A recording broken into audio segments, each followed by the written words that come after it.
अखंडमंडलाकारं व्याप्तं येन चराचरं तत्पदं दर्शितं येन तस्मै श्रीगुरवे नमः।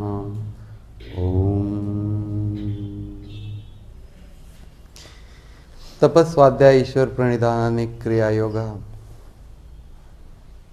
साधन विभाग योगसूत्राच्या मधला दुसरा विभाग आहे। पहिल्यांदा सांगितलं की समाधी विभाग, ज्याच्यामध्ये समाधीचं स्वरूप काय असतं ते सांगून झालं। आता जो दुसरा विभाग आहे तो साधन विभाग आहे।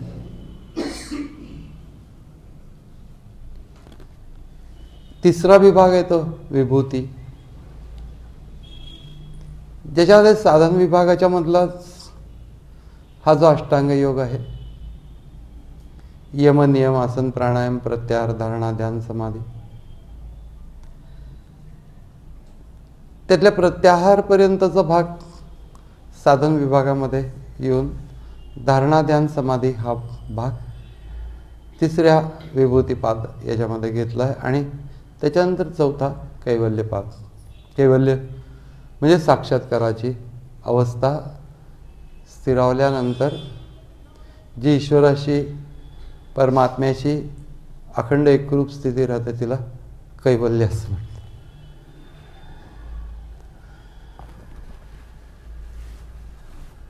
त्याच्या बाबतीमध्ये हा साधनेचा मार्ग आहे तपस्वाध्याय ईश्वर प्रणिधान, तप करायचं। म्हणजे तरी काय करायचं तर पुराणातलं तप नाही करायचं, गीतेतलं तप करायचं।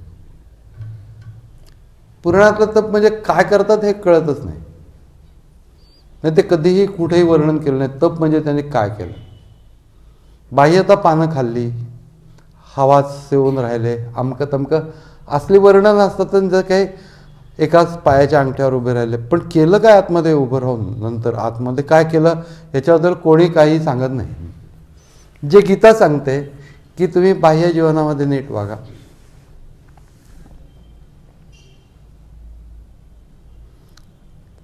चांगल्या लोकांचा विद्वानांचा आदर करा, देव द्विज गुरु प्राज्ञ पूजनम शौच मार्जवम ब्रह्मचर्य अहिंसाच शारीरम तप उच्यते, अनुद्वेगकरम वाक्यम सत्यम प्रियहितंच स्वाध्याय अभ्यसनंचैव वाङ्मयं तप उच्यते, मनप्रसाद सौम्यत्वम मौनम आत्मविनिग्रह भावसंशुद्धिरित्येत तप मानसम उच्यते।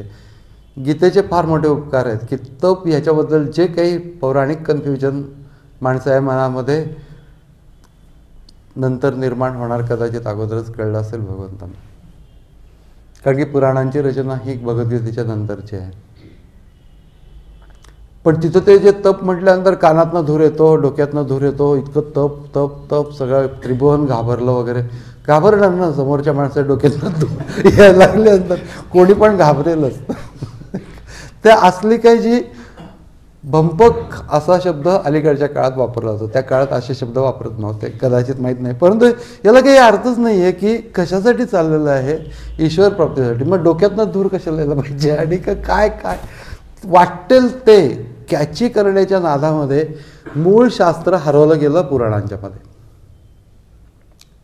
मग कसं बसं आणण्याचा प्रयत्न प्रयत्न प्रयत्न, पण कशाला पहिल्यापासूनच स्वच्छ सांगा ना।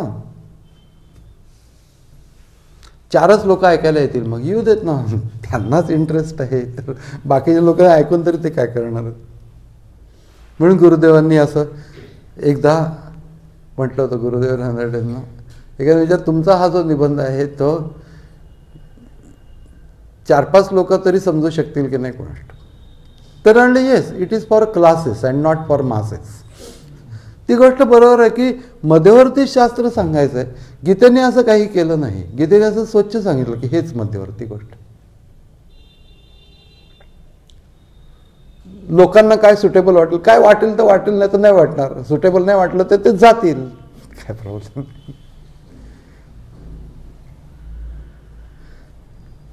पण तपस्वाध्याय ईश्वर प्रणिधान आणि क्रियायोग हा त्याच्यातलं तप हे भगवद्गीतेने सांगितलं. स्वाध्याय याचा अर्थ आपल्याला ती गोष्ट जी साधायची आहे तिचं स्वरूप कळलं पाहिजे, तिच्या साधनेचं स्वरूप कळलं पाहिजे, तिचे परिणामांचं स्वरूप कळलं पाहिजे. या सर्व गोष्टींच्यासाठी म्हणून जो आम्ही अभ्यास करतो त्याला स्वाध्याय असं म्हणतो. ईश्वर प्रणिधान म्हणजे परमेश्वराचं स्मरण, परमात्म्याचं स्मरण. अनेक छटा आहेत त्याला कुठल्या कुठल्या तरी प्रकाराने, की भावनात्मक रीतीने, वैचारिक रीतीने, योगिक रीतीने, ज्ञानस्थितीत, अशा विविध पातळीवरती ते स्मरण असतं. पण ईश्वर प्रणिधान हे एकतत्व नाम दृढधरी म्हणा. त्याचं अस्तित्व आपल्याला चित्ताला जाणवत राहणे. जे कुठले नाम असेल, कुठला मंत्र असेल, कुठल्याही गोष्टीने ईश्वराच्या अस्तित्वाशी चित्ताचं सान्निध्य ज्या वेळेला होतं त्यावेळेला ते ईश्वर प्रणिधान होतं. तपस्वाध्याय ईश्वर प्रणिधानाने क्रियायोग, इथपासून साधनेचा मार्ग सुरू झाला, समजून घेऊन करण्याचा. त्याच्यामध्ये ही गोष्ट सांगितली गेली की कशासाठी करायचं हे.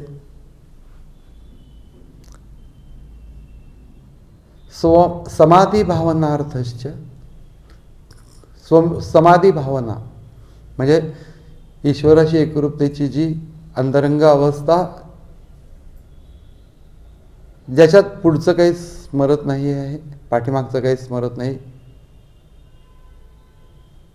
पुढील पैस पारोखे, मागील स्मरावे ते ठाके, ऐसे सरसीय भूमिके समाधी राहे. ज्ञानेश्वर महाराजांनी अशी व्याख्या कोणीच केली नाही समाधीची. पुढचं सगळं पैस म्हणजे अंतःकरणाचं पुढं जिथं जिथं जाईल असा जो मोठा एकूण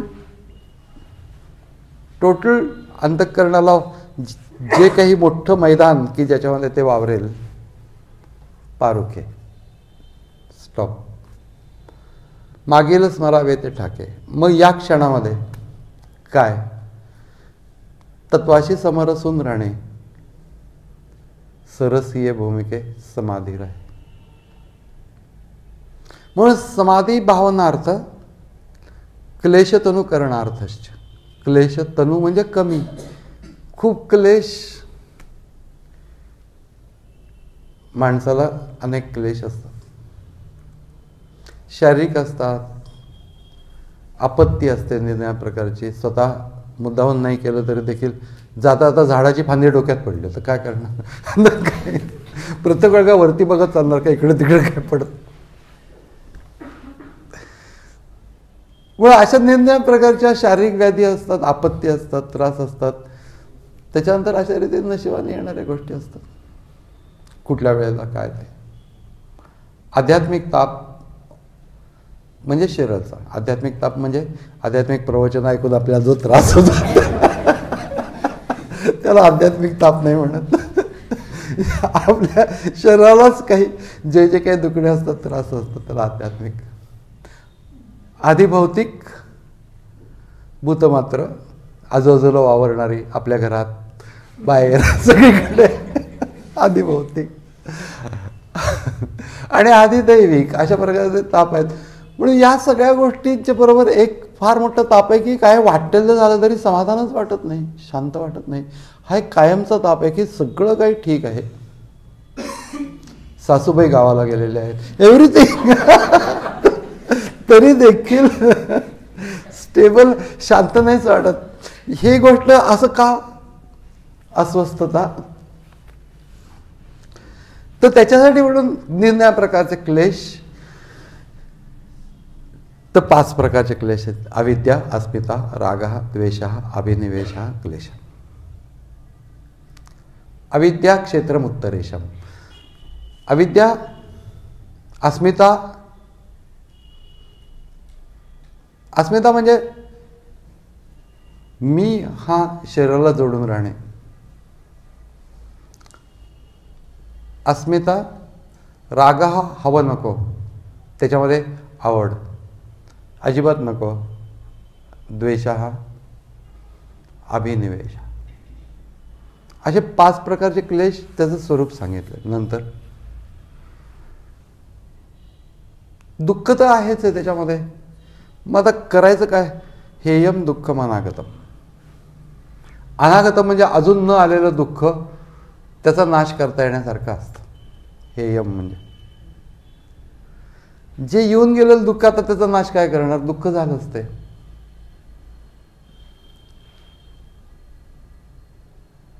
कदाचित आपल्या चुकीमुळे झालेलं असेल, कदाचित आपल्या चुकीमुळे नसेल झालेलं, कुठल्याही कारणासाठी दुःख हे होऊ शकतं. निरनिराळ्या गोष्टी मनासारख्या न होण्यात दुःख होतं. प्रतिकूल वेदनीयम दुःख, अनुकूल वेदनीयम सुख. तर असं दुःख जे आहे ते आजपर्यंत झालेलं झालंच, पण आता पुढे येणारं जे दुःख आहे ते नाश करता येण्यासारखं आहे. म्हणजे एकदम उद्यापासूनचं नव्हे, हळूहळू तुझी तयारी होईल. हेयम दुःखम अनागतम.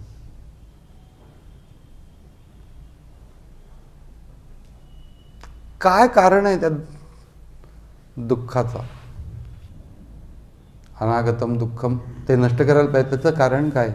द्रष्टुत दृश्य संयोग हेय हेतू. द्रष्टा आणि दृश्य यांचा संयोग हे त्याचं कारण आहे. द्रष्टा म्हणजे जो आहे दुःख भोगतो तो मी, आणि ज्या चित्तामुळे दुःख भोगतो ते चित्त हे दृश्य, या दोघांचा संयोग झाल्यामुळे दुःख भोगतो. बेसिक सांगितलेलं आहे. कुणामुळे दुःख झालं, तत्कालीन काही कारण असू शकतं, परंतु मुख्य गोष्ट सांगितलेली की दुःख कशामुळे होतं. त्याच्याबरोबर निरनिराळ्या गोष्टी सांगितल्या. अविद्या, तिचं स्वरूप सांगितलं. अनित्य, अशुची, दुःख, अनात्मसुख, नित्य, शुची, सुखात्मक ख्यातीर अविद्या. जे अनित्य आहे, अशुची आहे, दुःखमय आहे किंवा दुःख स्वरूप आहे, आणि अनात्मा आहे, जे मी नाही ते सगळं नित्य आहे, शुची आहे, सुखकारक आहे आणि मी आहे, असं जे त्याचा संयोग झालेला आहे त्याला अविद्या असं म्हटलं जातं.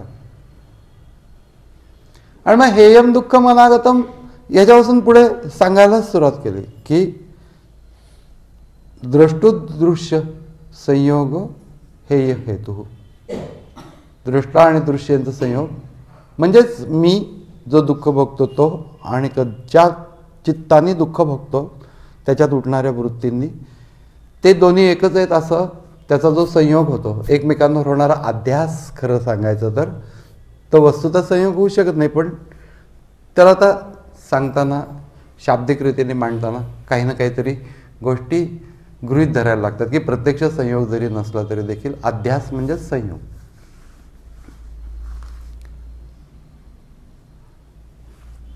ती गोष्ट गेली पाहिजे थोडक्यात. म्हणजे हे हेतू या दुःखाचं कारण.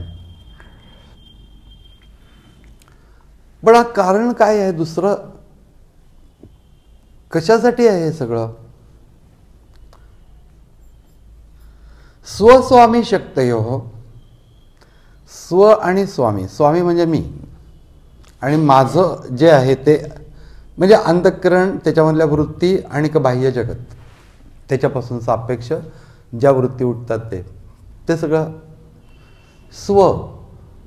स्वचा स्वामी, शक्तयो, या दोन्हीचा एकात्मता आहे असं वाटणं. कशासाठी? स्वरूप उपलब्धी हेतू. स्वरूपाची उपलब्धी प्राप्त व्हावी यासाठी. म्हणून स्वरूपाची उपलब्धी व्हावी यासाठी म्हणून हे सगळं दुःख निर्माण होतं असं योगसूत्रकारांनी म्हटलं.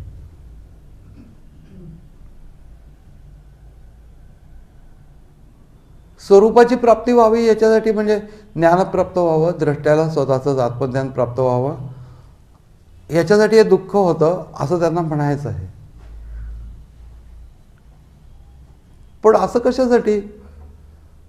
याचं कारण की जर का कायम सुखातच राहिला तर त्याचं जे चित्त आणि मी यांच्यामध्ये असलेला जो संयोग आहे तो सततच सुखकारकच राहिला तर त्याला कशाचा विचारच करायची गरजच नाही. त्यामुळे तो ज्ञानाचा विचारच करणार नाही. त्यामुळे मध्ये त्याला धक्का बसला की त्याला विचार येतो. सगळंच माझ्या मनासारखं होतंय म्हटल्यानंतर मी काहीच विचार करणार नाही. पण सारखं अडतंय हे, का बरं दुःख होतंय असा विचार मनात येतो.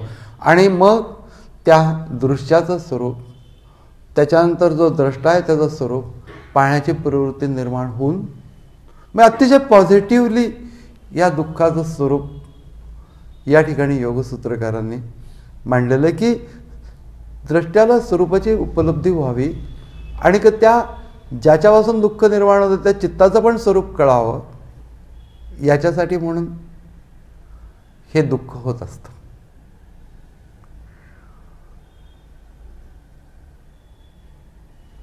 मग अशा प्रकारचा जो संयोग आहे तो संयोग तरी कशामुळे होतो? अविद्येमुळे होतो.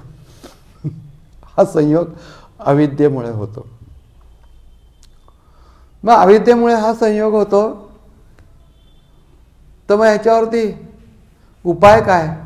विद्या प्राप्त करून घेणे एवढाच उपाय आहे, दुसरं काय उपाय नाही. अविद्येला काहीही करता येत नाही, विद्या प्राप्त करून घेणे एवढाच उपाय आहे.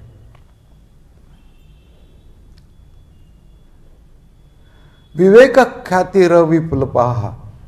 विवेक ख्याती म्हणजे मी कोण आहे आणि माझा या चित्ताशी आणि काही त्याच्यातनं निर्माण होणाऱ्या वृत्ती ज्या संवेदनातनं निर्माण होतात त्या सगळ्या जगाशी काय संबंध आहे ते, आणि मी पूर्णपणाने वेगळं आहोत अशा प्रकारचं चित्त आणि चैतन्य हे स्वतंत्र आहेत आणि मी चैतन्य स्वरूप आहे अशा प्रकारचं जे ज्ञान त्याला विवेक ख्याती असं म्हटलं जातं. अविप्लवः, किंचितही न डगमगणारी, न डोलणारी, त्याच्यामध्ये बिघाड न होणारी. विप्लव म्हणजे अडथळे. ते कुठल्या प्रकारचे अडथळे असतात तर संशय, भ्रम आणि विपर्यय. संशय असतो म्हणून समर्थांनी ऐक शिष्य येतेचे वर्म स्वय तूच आहेस ब्रह्म वेशे संदेह भ्रम धरूच नको आहे सांगण्याचं कारण विप्लव आहेत हे सगळे. योगसूत्राला धरूनच आहे सगळं. समर्थ वाङ्मय, संतांचं वाङ्मय, योगसूत्र आणि भगवद्गीता यांना धरून असतं. बाकीची जी आध्यात्मिक टेक्स्ट आहेत त्याला ते मॅच झालं तर झालं, परंतु ते मुख्यतः भगवद्गीता आणि या योगसूत्रांना धरून आहे. त्यामुळे विवेक जो आहे, विवेक तर आत्मानात्म विवेक असं म्हटलं जातं. विवेक ख्याती, मी कोण आहे आणि हे जे सगळं आहे त्याच्याशी माझा काय संबंध आहे तर मी त्यापासून वेगळा आहे. मुख्य म्हणजे ते म्हणजे मी नाही. मुलगी माझी आहे पण मी म्हणजे मुलगी नव्हे.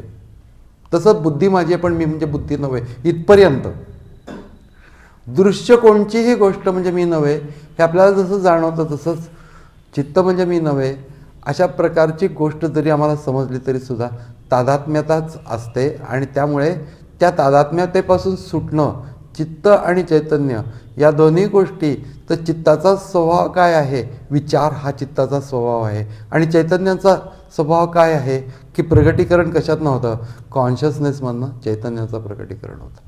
कॉन्शियसनेस म्हणजे जाणीव, जाणीवेमधनं चैतन्याचं प्रगटीकरण होतं. आणि दोन्ही गोष्टी एकच आहेत असं वाटतं, विचार आणि कॉन्शियसनेस. अशा प्रकारचं या दोन गोष्टींची जी एकात्मता आहे ती सूक्ष्मपणाने अशी गाठ बांधल्यासारखी आहे. आणि जेव्हा मी ते स्ववरतीच अवधान केंद्रित करायचा प्रयत्न करतो त्यावेळेला या विचारांच्या माध्यमातूनच करायला लागतं. सुरुवातीला दुसरं काही मार्गच नाही आहे. त्या विचारांचा मार्ग करून विचारांचा मार्ग सोडून केवळ जाणीवेमध्ये जाण्याची एक स्थिती येते. आणि मग जाणीवेवरती ती व्यक्ती गेल्यानंतर मग तिचं हे जे गाठ आहे भिद्यते हृदय ग्रंथी, याला हृदय ग्रंथी असं म्हटलं जातं. हृदय म्हणजे हृदयाच्या इथल्या गाठी नव्हे.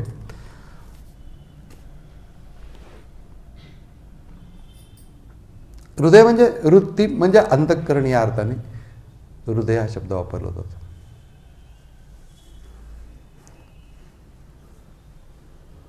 अँजिओप्लास्टी वगैरे करून उपयोग नाही, ते वेगळ्याच गोष्टी आहेत. या हृदयाशी त्याचा काही संबंध नाही. विद्युत हृदयग्रंथी म्हणजे ही जी गाठ बसलेली आहे ती सूक्ष्म आहे. विचार आणि जाणीव ही एकच आहे असं वाटणं, चित्त आणि चैतन्य एकच आहे असं वाटणं, कितीही समजलं तरी देखील त्या ठिकाणी स्वचा वेध घेत असताना विचारांवरतीच राहतं इन्स्टेड ऑफ जाणीवेवरती जाणं. हे ज्या वेळेला समजून येईल, म्हणून अविप्लवा विवेक ख्याती हानो पाया, म्हणजे विवेक ख्याती अविप्लवा म्हणजे किंचित देखील न हलणारी अशी जी विवेक ख्याती आहे ती अवस्था स्थिती दृढ होणं, हा या अविद्येच्या नाशाचा उपाय आहे. दुसरा काही मार्ग नाही. हो, हे सगळं आम्हाला वैचारिक दृष्टीने समजलं, परंतु हा विचार मी आत्माच आहे, मी चैतन्य आहे असं मनामध्ये विचारवृत्ती ठेवणं हा एक टप्पा झाला आणि त्यामुळे एक अनुकूल अंतःकरणाची परिस्थिती निर्माण होते. एवढंच. वैचारिक परिस्थिती अनुकूल असणं आवश्यक आहे. वैचारिक परिस्थिती अनुकूल असण्यासाठी म्हणून या सगळ्या धारणांचा उपयोग आहे, या सगळ्या तत्वधारणांचं चिंतन उपयोगी आहे. परंतु हे सगळं सोडून तत्वसंबंधी होऊन जोपर्यंत राहत नाही तोपर्यंत विचारांच्या टप्प्यातनं सातत्य राहत नाही. विप्लव म्हणजे अडथळा हा आहे की विचार हा ऑल द टाईम जाणारी गोष्ट असते. जी गोष्ट उत्पन्न होते ती जातेच. त्यामुळे विचार हा उत्पन्न होणारी गोष्ट असल्यामुळे तो जातोच. म्हणून आपण कुठलाही निश्चय केला तर आपलं जातो, कारण विचारच आहे, याचं कारण विचारच आहे. किंवा कुठलाही निश्चय आपण वैचारिक दृष्टीनेच करतो आणि ठरवतो की बाबा नाहीच, उद्यापासून 5 वाजता उठायचं. ते गोष्ट कसं काय विसरलं जातं? विचार. म्हणून आपल्याला दोष देता कामा नाही की काय आता विचार जाणारच आपण तरी काय. वैचारिक दृष्टीने कितीही स्थिर करण्याचा प्रयत्न केला तरी देखील ज्ञान कधीही स्थिर होऊ शकत नाही. म्हणून वैचारिक दृष्टीची आवश्यकता काय आहे? कारण की पलीकडे जाण्याच्यासाठी जी स्थिती आहे ती स्थिती या वैचारिक दृष्टीने कुठं जायचं हे कळतं, विचार सोडायचा हे सुद्धा विचारानेच कळतं. म्हणून आवश्यक नाही. त्याच्या पलीकडची एक गोष्ट आहे आणि ती गोष्ट जर का प्राप्त करून घ्यायची आहे तर मी हळूहळू विचार सोडून विचाररहित अवस्थेमध्ये काही काळ राहता आणि स्वची जाणीव पकडण्याचा अगोदर विचारच केला आहे, धारणाच धरलेली आहे. पण शांत राहा, सगळे विचार सोड, जाणीव आहेच आहे आणि ती जाणीव स्पष्ट होत जाते आणि मग त्या जाणीवेशी आपलं अवधान केंद्रित करून ठेवणे. हळूहळू जाणीव हेच आपलं मूळ स्वरूप असून विचार हे आपलं मूळ स्वरूप नाही हे कळायला लागतं. तर जाणीव हे आपलं मूळ स्वरूप आहे हे कळलं तरी ते स्थिर राहण्याला शेवटी याचं ग्रहण कोण करत असतं या प्रकारच्या गोष्टीचं? तर बुद्धीच करत असते. म्हणजे हा एकंदर जे काही ज्ञान प्रकट होतं त्या ज्ञानाचं ग्रहण हे चित्तामध्येच होत असतं. बुद्धी हा चित्ताचाच भाग आहे. चित्त, बुद्धी, मन, अहंकार हे सगळे एकाच अंतःकरणाचे भाग. म्हणून त्याचं ग्रहण त्याच्यातनंच होत असतं. यासाठी म्हणून विचाराने प्रत्ययाने ती ठरवते आणि ती निश्चित करते. ही जाणीव आहे, ही पण गोष्ट बुद्धी निश्चित करते. जरी का बुद्धीचंच प्रकाशन म्हणजे बुद्धीला प्रकाश देण्याचं काम जाणीवेचंच असतं. ज्ञानशक्तीमुळेच बुद्धी प्रकाशित होते. पण मूळ गोष्ट जाणीव आहे हे आम्हाला पहिल्यांदा वैचारिक दृष्टीने समजून घ्यायला लागतं आणि मग हेही समजून घ्यायला लागते की विचार थांबल्यानंतर ती जाणीव आहेच आहे ती जास्तीत जास्त स्पष्ट होत जाते आणि मग काही काळानंतर जाणीव हेच माझं स्वरूप आहे मुख्य आणि विचार हे त्याच्यावर अवलंबून असलेली गोष्ट आहे ही गोष्ट काही काळानंतर लक्षात. म्हणून आमचा जो सगळा प्रयास आहे तो या ठिकाणी केंद्रित होऊन जर का मला त्या जाणीवेचा नीटपणाने शोध लागला, म्हणजे समजलं आतमध्ये, आणि का त्याच्यावरती माझं अवधान स्थिर राहायला लागलं. नंतर अवधान ठेवण्याची गरजच नाही, जाणीव हे माझं स्वरूप आहे. मीच माझ्यावर लक्ष ठेवते, कशासाठी, काही गरजच नाही, मीच आहे. अशा रीतीने स्वच्या अस्तित्वामध्ये ज्यावेळेस चित्त राहील काही काळ, ते काही काळ चित्त राहणं, त्याचा अनुभव आणि बुद्धीतले विचार या दोन्हीचं कॉम्बिनेशन होत होत होत अधिकाधिक काळ चित्त स्वरूपाच्या जाणीवेमध्ये राहतं. स्वरूपावरती असं आपण म्हणू, त्याच्यावरती राहतं. ह्याच गोष्टीला स्वरूपाचं अनुसंधान असं म्हटलं जातं. तिथं ज्या वेळेला ते स्थिर होऊन जातं, असा काही काळ ज्ञानमय संस्कार त्याचे होत असतात की माझं मूळ स्वरूप मला समजलेलं. या दोन्ही गोष्टींचं कॉम्बिनेशन होऊन अंतःकरणाची एक ज्ञानमय स्थिती विकसित होत असते. ती एका दिवसात होत नाही. एका बाजूला अनुभूती, एका बाजूला विचार, या दोन्ही गोष्टींचं कॉम्बिनेशन होत राहतं. आणि जास्तीत जास्ती काळ अनुभूती घेतल्यामुळे जो विचार मी केला होता त्याचं सत्यत्व मला पटतं की हां, हीच गोष्ट बरोबर आहे, जे शास्त्रात सांगितलं, जे गुरूंनी सांगितलं ते हे आहे. अशा प्रकाराने आत्मप्रचिती या दिशेने ज्या वेळेला ते अंतःकरण जातं, त्यावेळेला ते ज्ञानमय संस्कार दृढ होत जातात. आणि मग विवेक ख्याती अविप्लवा, न हलणारी विवेक ख्याती. तरपर्यंत अडथळे आहेत, कारण की संशय आहे, असं नक्कीच आहे का, हे मार्गच बरोबर आहे का, या सगळ्या गोष्टींचा वैचारिक पुन्हा पुन्हा ढांडोळा घेतला जातो. ती गोष्ट बरोबर आहे, तसं व्हायला पण पाहिजे. त्याच्यानंतर काहीतरी चुकीच्याच गोष्टी सत्य आहेत असं वाटणं, हा एक भ्रम, तोही भ्रम. त्याच्यानंतर वेगळ्याच गोष्टी सत्य आहेत असं किंवा वेगळंच भासणं, असा विपर्य, या सर्व गोष्टी जातात. आणि अविप्लवा, अशा प्रकारची विवेक ख्याती निर्माण होते. म्हणून विवेक ख्याती अविप्लवा याच्यासाठी म्हणून विचारांचा पण आधार आहे, परंतु विचारांच्या पलीकडे असलेल्या तत्वाच्या अनुभूतीचा आधार जास्ती मोठ्या प्रमाणावरती आहे. असं ज्या वेळेला जास्ती प्रमाणामध्ये करेन, मला नाही जमत आहे फार वेळ, पण तू हे लक्षात ठेव की स्ववरतीच चित्त ठेवून राहा काही काळ, शांतपणाने स्ववरती चित्त ठेवून राहा काही काळ. माझे 3 माळा जप असतो वगैरे, 3च वेळा म्हणत जा तुला जो मंत्र आहे, उरलेला सगळा वेळ स्ववरती लक्ष ठेवण्यामध्ये घालव. कारण की तुला जर का वेळच कमी असेल तर तू मॅक्झिमम टाईम ह्याला दिलं पाहिजे. किमान 9/10 of the part total available time तो ह्यासाठी दिला पाहिजे, इतर फालतू गोष्टीमध्ये घालवण्याच्यासाठी म्हणून नाही आहे. उपासनेला जर काही एवढा वेळ असेल तर त्या वेळामध्ये जास्तीत जास्त वेळ मन तत्वाशी संबंधित करून ठेवणे, स्वतत्वाशी, आत्मतत्वाशी. असं करण्याने मला पहिल्यांदा ती जाणीव जास्तीत जास्त स्पष्ट होणार आहे. ह्या सगळा प्रवास निर्णय ग्रंथात वेगळ्या प्रकारे सांगितलेला आहे. सदा स्वरूपानुसंधान याच गोष्टीकडे जातो. शेवट त्याचा मुख्य आत्मसंस्थ मनकृत्वान किंचित अपि चिंतेत, हे गीतेमधली गोष्ट. आणि तीच गोष्ट ज्या वेळेला स्थिर होताना व्यवहार कालामध्ये सुद्धा तशा प्रकारची स्थिती राहायला लागते. आणि मग ध्यानकाल आणि व्यवहार काल या दोन्ही काळामध्ये एकच स्थिती राहते, आणि ती प्रयत्नांशिवाय राहते, स्वरूप स्थिती. फार उंच अवस्था, परंतु ती आमच्या बौद्धिक दृष्टीने समजण्यासारखं हे असंच व्हायला पाहिजे आहे. म्हणून आमचा जो आंतरिक सगळा प्रयास आहे तो आत्मस्वरूपावरती राहणे, स्वच्या जाणीवर राहणे, यासाठी म्हणून झाला पाहिजे जास्तीत जास्त काळ. हरिओम तत्सत.